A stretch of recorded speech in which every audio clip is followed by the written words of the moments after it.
তো এই দেখুন পটল আলু আজকে আমার রান্নাঘরে কোন রেসিপি থাকছে সেটা আপনাদের দেখাচ্ছি।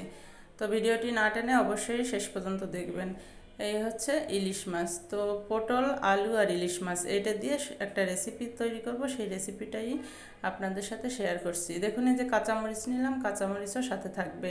তো এটা কিন্তু একটা মজাদার খাবার, বাসায় আগে পরে অনেকবারই খেয়েছি, আমার কাছে খুবই ভালো লাগে, আশা করি আপনাদের কাছেও ভালো লাগবে। তো আমি কেটে নিলাম সবগুলো ফালি ফালি করে, পটল আলু সব কেটে নিলাম, এবার ধুয়ে নেব। তো আগে সবজিটা কাটার আগে ধুয়ে নিয়েছি, কিন্তু এখন আবার আরেকটু ধুয়ে নিচ্ছি। ধুয়ে নিয়ে কারণ হালকা একটু ময়লা থাকতে পারে, এই কারণে তো না ধুলেও চলতো, কিন্তু তারপরেও ধুয়ে নিলাম। তো এই দেখুন সাথে দিয়ে দিছি ইলিশ মাছ। এবার আমি নুন হলুদ এখানে মাখিয়ে নেব। তো পরিমাণ মতো আমি এর ভিতরে দিয়ে দেব পরিমাণ মতো নুন। আর দেখতেও কিন্তু অনেকটা ভালো লাগছে যে পটল আলু আর হচ্ছে ইলিশ মাছ। তো এবার দিচ্ছি হলুদ, গুঁড়ো হলুদ, পরিমাণ মতো গুঁড়ো হলুদ দিয়ে দিচ্ছি। সব কিছু হাত দিয়ে মাখিয়ে নেব। হাত দিয়ে মাখালে কি হয়, মাছ হোক যে কোনো জিনিস হোক, হাত দিয়ে নুন হলুদটা মাখালে এটা ভালোভাবে সেটা মাখে। না হলে চামচ দিয়ে মাখলে অনেক সময় থোকা থোকা এক এক জায়গায় মাখে। তো আমি এভাবে হাত দিয়ে মেখে নিলাম। এবার আমি চুলাটা জ্বালিয়ে ফ্রাই প্যানটা দিয়ে দিলাম। আবার ফ্রাই প্যানে প্রথমে আমি মাছগুলো ভেজে নেব। তো তেলটা দিয়ে দেবো, সামান্য পরিমাণ তেল দেব, তার কারণ হচ্ছে ইলিশ মাছে তেল হবে আমি জানি। তার কারণ এই ইলিশ মাছ আমি আগেও ভাজি করেছি, এবং সেই ইলিশ মাছ থেকেই কিন্তু কিছুটা অংশ ইলিশ মাছ নিয়ে এখানে আবারও ভাজি করতেলাম। তাই তেল একটু কম দিলেই হবে, কারণ আমি জানি ইলিশ মাছটায় আগে তেল হয়েছিল। তো এবার আমি ইলিশ দিয়ে দিলাম। আগে আমি ইলিশগুলো আগে ভেজে নেব।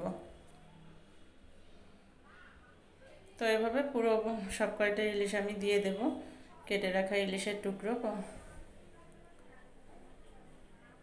তো আমি আমার এই কয় পিসই দিচ্ছি, কারণ এখন আমার এই কয় টুকরোই লাগবে, এই কয় টুকরো হলে হবে। তো দেখুন ইলিশ মাছটা উল্টিয়ে পাল্টিয়ে ভেজে নিচ্ছি প্রথমে।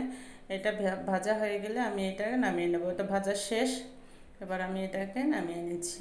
তো বন্ধুরা, শুধুমাত্র যখন মানে তরকারি কিংবা মাংস খেতে ইচ্ছা করে না, তো সেক্ষেত্রে এরকম একটা রেসিপি অনেকেরই কাম্য।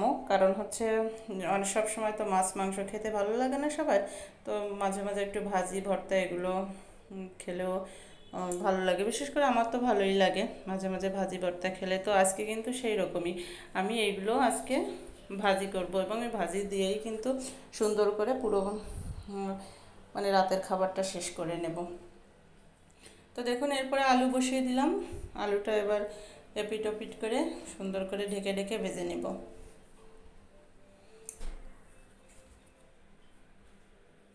তো আবারও ঢাকনাটা উঠিয়ে আবার একটু নেড়ে চেড়ে দেবো, কারণ দেখুন এই পিঠটা একটু লেগে গেছে। এটা হালকা হালকা বেশি একটু পোড়া বলে না, একটু ভাজিটা একটু বেশি হয়েছে। তো যাই হোক, এটা ব্যাপার না, একটু ভাজি ভালো না হলে কিন্তু মশমশা না হলে কিন্তু ভালো লাগবে না। আর আলু ভাজি একটু মশমশা ভালো লাগে, আর না হলে তো আবারও একটু ঢেকে দিলাম। ঢেকে দিয়ে এবার আমি পুরো আলু ভাজা শেষ, এবার আমি আলুগুলোকে তুলে নেব। ইলিশ মাছ আলু অলরেডি ভাজা শেষ। এবার আমি ফ্রাই প্যানে আর কোনো তেল দেব না, কারণ আমি সেই আলু ভাজার তেলে যেটা ছিল সেটার ভিতরে আমি পটলগুলো দিয়ে দিচ্ছি। তো মাছে কিন্তু অনেকটাই তেল বেরিয়েছে, যার কারণে আলুও ভাজা হয়ে যাচ্ছে আর হচ্ছে পটলগুলোও ভাজা হবে। তো এবার আমি এক একটা করে পটল বসিয়ে দিচ্ছি, ভালো করে পটলগুলো ফ্রাই প্যানে বসিয়ে দিচ্ছি। বসিয়ে দিলে হবে কি, মানে তাড়াতাড়ি হয়ে যাবে। ঢাকনা দিয়ে ঢেকে দিলে এপিট ওপিট না হলে একটার সাথে একটা লেগে অর্ধেক অর্ধেক হবে, অর্ধেক হবে না, এরকম অবস্থায় থাকবে। তো সেক্ষেত্রে দেখা যায় আমি কিন্তু এটা দিয়ে দিয়েছি। এবার ঢাকনা উঠিয়ে আবারও কিন্তু নেড়ে চেড়ে এটাকে ভেজে নেব। পটল ভাজি কিন্তু দারুণ একটা খাবার।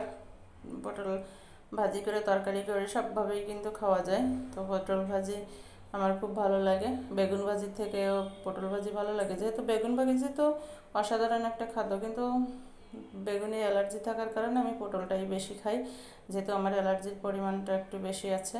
তো দেখুন পটলটাও ভাজা হয়ে গেছে, এবার আমি পটলগুলোও তুলে নেব। তো এভাবে কিন্তু আমি খুন্তি দিয়ে দেখছি যে কতটা হলো।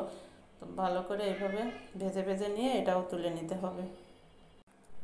পটল কিন্তু ভর্তা করে খাওয়া যায়, আবার এভাবে ভাজি করে খাওয়া যায়, পটল সিদ্ধ করে খাওয়া যায়, তরকারিতে দেওয়া যায়, সবভাবেই কিন্তু মোটামুটি অনেকভাবেই খাওয়া যায়। তো পটল ভাজিও শেষ। এবার আমি যেটা করব সেটা হচ্ছে কিছু পেঁয়াজ কুচি করে রেখেছিলাম আর একটু রসুন। এবার আমি সেই পেঁয়াজ রসুন আর যে কাঁচামরিচ ছিল সেগুলো ভেজে নেব। তো দেখুন এবার কিন্তু আমাকে ফ্রাই প্যানে তেল দিতে হবে, তার কারণ তেল অলরেডি শেষ। তো হালকা একটু তেল দিলাম, বেশি তেলে ভাজবো না, অল্প তেলে ভাজবো, যেহেতু তেল খাওয়াই না। তো তেলের ভিতরে দিয়ে দিচ্ছি একটু জিরা।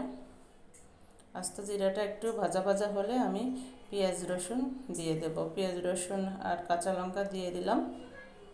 এবার এটা একটু ঢেকে ঢেকে ভালো করে ভেজে নেব।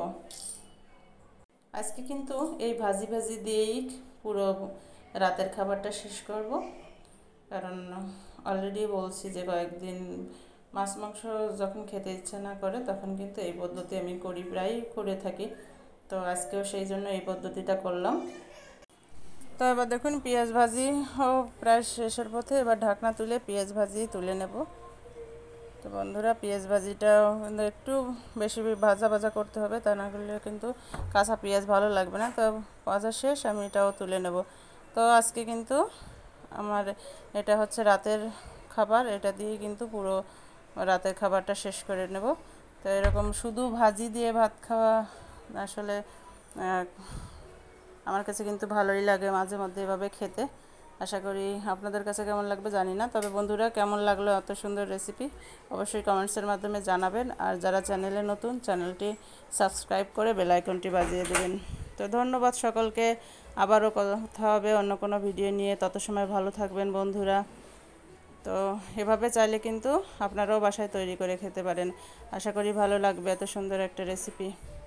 আর কেমন লাগলো অবশ্যই কিন্তু কমেন্টসের মাধ্যমে জানাবেন। ঠিক আছে বন্ধুরা, এখন রাখি, এ পর্যন্ত, বাই, টাটা।